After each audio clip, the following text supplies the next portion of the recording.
Yung mga bro, kamusta? Nag-deliver ang India ng BrahMos supersonic cruise missile sa Pilipinas, at alam mo ba, ito ay isang malaking game changer. Hindi ito pangkaraniwang delivery, ito ay patunay sa matibay na ugnayan sa pagitan ng ating dalawang bansa at isang malakas na mensahe ng pagkakaisa sa harap ng tumataas na tensyon.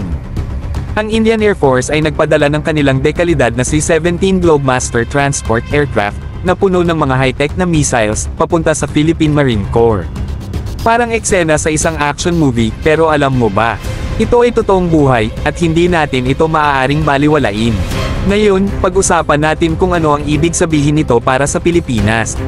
Sa mga tensyon sa South China Sea, ang mga BrahMos missiles ay dumating sa tamang panahon.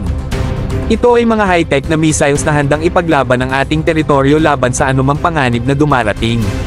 Malakas na hakbang ito, at ito ay nagpapadala ng malinaw na mensahe, hindi tayo atras, at handa tayo na ipagtanggol ang ating soberanya. Pero ito ang talagang nakaka-excite.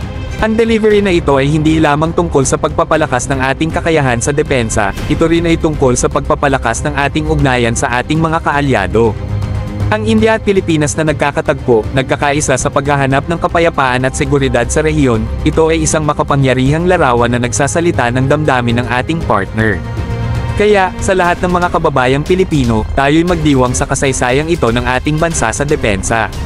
Sa mga BrahMos missile sa ating arsenal, tayo'y nagpapadala ng malinaw na mensahe sa mundo, ang Pilipinas ay handang ipagtanggol ang ating baybayin at protektahan ang ating soberanya.